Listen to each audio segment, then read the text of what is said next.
Well, hey everybody, you got the Wingman here, and this is Wingman Nation, where reasonable people, well, most of the time I think we're reasonable, where reasonable folks gather around our virtual campfire and we share thoughts and ideas in an honest and candid way. To be able to vent sometimes, as well as help others in the RV community. Today's video, I think, is going to be especially beneficial for you to hear, for anyone to hear that's going to be buying an RV through an RV dealer. It's a simple little thing that you can do as an RV buyer that could literally save your butt in the event you happen to buy a Lemon RV. Again, this is for any RV you buy through a dealer, new or used. Now listen closely to RV Lemon Lawyer Ron Burdge and to the 7 magic words he says that every RV buyer should know about. 7 magic words. All right, so not long ago I was looking at some of our Ron Burdge and Wingman videos. You know, you and I, we don't age. We're just as handsome as we were many years ago. But all kidding aside, all kidding aside, you said something years ago, and I'm just going to kind of lead into it with this. You called them the 7 magic words. And when you told the story, and we're going to talk about these 7 magic words that buyers should consider handwriting on their contract when they buy their new RV, the market was so different. It was a seller's market where the RV dealers could sell to just about anybody for any price. And they didn't really need you because there's another buyer behind them and another buyer behind them. Today, it's a buyer's market. And these dealers are much hungrier, if you will, needing to sell their inventory. So I think that those 7 magic words that you talked about way back when might be really useful to talk about today. Thoughts? I think it's absolutely true. And I read RV Business Magazine, and I noticed in the recent magazine it talked about the millions of dollars that practically everyone in the RV industry is down from where they were a year ago, whether it's Camping World or Thor or whoever else. Mm-hmm. So they are coming back. But the reality of it is when you get out there on the front line of the dealership, most of them still have more RVs than they'd like to have, and they're selling fewer than they want to sell and need to sell. So now more than ever, the consumer has a little bit of leverage to work with. And it's not just on the price. Those magic words, if you will, they mean so little when you see them and hear them, it sounds like. But legally, it's the difference between day and night in terms of what your legal rights are. It's just simply, we warrant this RV for 3 days. Short, simple. If that's what it takes to get your money, there's not many RV dealers that won't do it. So you're saying in the finance office, when you're signing the paperwork, that before you sign everything and it's done, you add those words. We warrant this RV for 3 days. We warrant this RV for 3 days, and have them sign it, initial it. But yep. Just write it down there and then slide that piece of paper right back to the F&I man on the other side of the table, or F&I woman, whoever it is, and say, okay, I signed it. Now you sign it. And I'll buy your RV. What does that do? Well, I mean, tell me. Okay, as a practical matter, what it does is it puts the dealer on the hot spot. They want to make the sale, and trust me, they all want to make the sale. Mm-hmm. They either go along with that or they don't. And what they think to themselves is, it's only 3 days, and besides, the factory warranty is going to cover it anyway. What do I care? Right. Then on the legal end of it, what it does for you as a buyer is that it automatically kicks in a year warranty from the dealer. So if the factory doesn't stand behind it, the dealer is now on the line too, even though they don't know it, even though they don't think about it. Legally, that's pretty much the law everywhere. It kicks in how long of a warranty? I thought it was 3 days. It kicks in a 4-year warranty of merchantability. What does that mean? I mean, what does that mean? Because it sounds so innocuous, like nothing. 3 days, I'll sign that. But it essentially means they're promising you that for 4 years, you got an RV that's a good RV. That's essentially it in plain language, so to speak. But the bottom line of it is, it doesn't sound like that. And it also only sounds like 3 days. And so there's not much reason for a dealer person to get upset about it. And if they won't give you a 3-day warranty anyway, what do they know that you don't know as a buyer? You ought to be thinking about that. So I got to think about that for a minute. So right now, the way it is, if I have an issue with my RV, it's probably going to be between me, the consumer, and the manufacturer.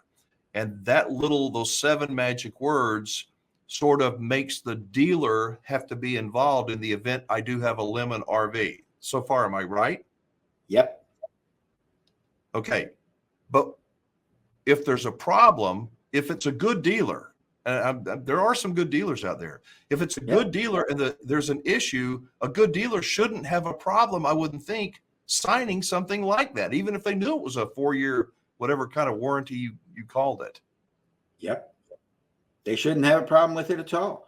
And if they do have a problem with it, then you as a buyer ought to be a little concerned about where the problem is that you don't see and you don't know about, because it's probably in the RV waiting for you.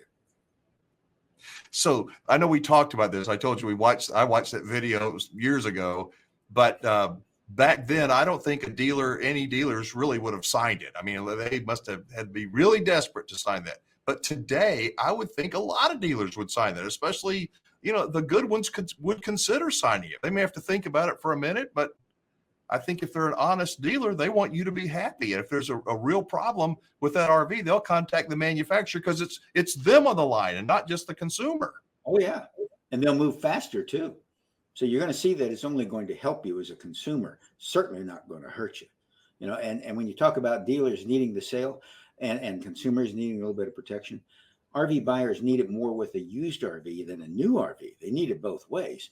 But I saw the stats for Camping World, and I think they had sold some huge amount. Most of the RVs that Camping World sells nowadays, according to Camping World's data reported to RV Business Magazine, most of them are used. Well, if you're buying a used RV, you sure need every bit of protection you can get.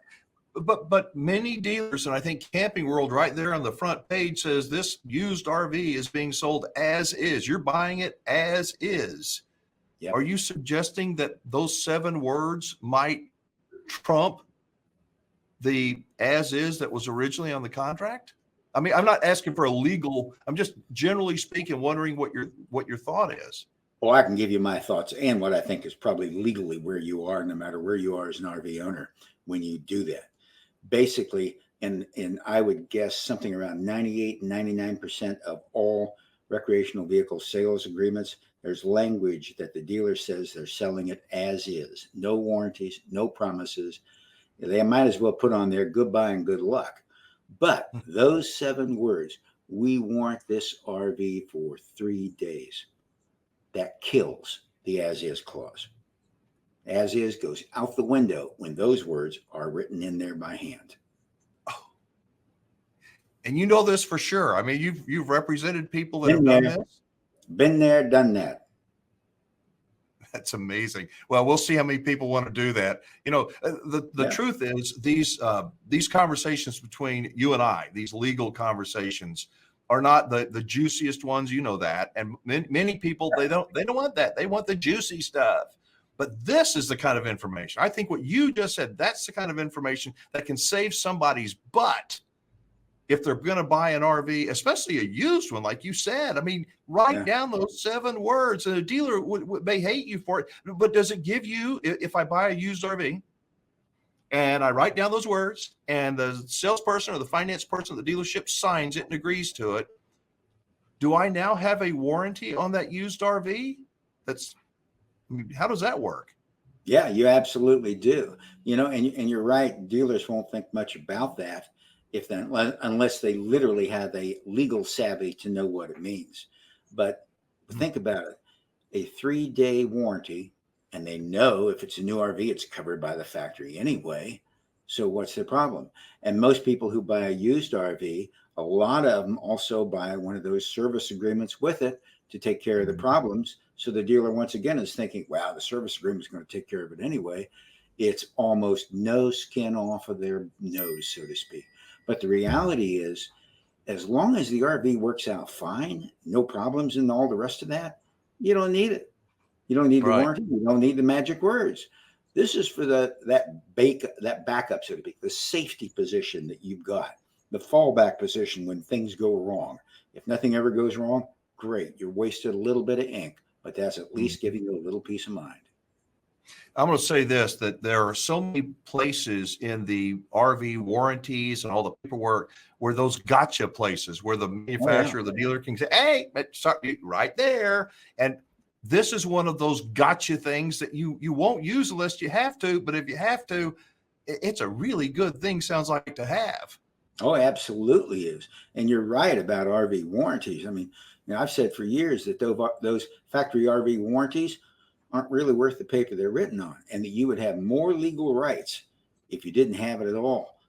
If you just simply went in and bought it and you didn't have any warranty from the factory, you would have more legal rights against them than what you get with those warranties, because there are all kinds of booby traps planted in those to be able for the factory to turn around and say, well, you didn't do this or you didn't do that, so we don't have to do nothing for you. And when it comes to money, most of the dealers, the good dealers that I know, all of them, if they have a Lemon RV, they will contact the manufacturer and say, look, I know I didn't have to be in the middle of this thing. This is your RV, but you're ruining our reputation. They will stand up for the consumer, because that's just the way that the people I do business with are. But I would think that any good dealer would stand up for the consumer, because it's the consumer that keeps them in business. And I have seen the paperwork where the factory responds to inquiries like that, or pleas for help. And there are some factories that get right on it. There's a lot of factories that just simply don't. So did you learn something?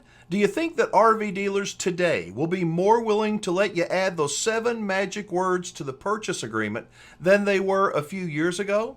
I think they will. At least it's worth a try, right? I hope you'll share today's video on social media with any RV and Facebook groups that you're a part of, and help us get this out. There may not be a better time to include those special words, those magic words. We warrant this RV for 3 days on the purchase agreement, and have the finance person sign off on it. You can look at it like some folks look at a parachute, I guess. It's better to have one and not need it than need one and not have it.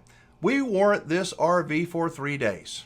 So yeah, please like and share today's video and drop a comment below. Thanks for being a part of Wingman Nation.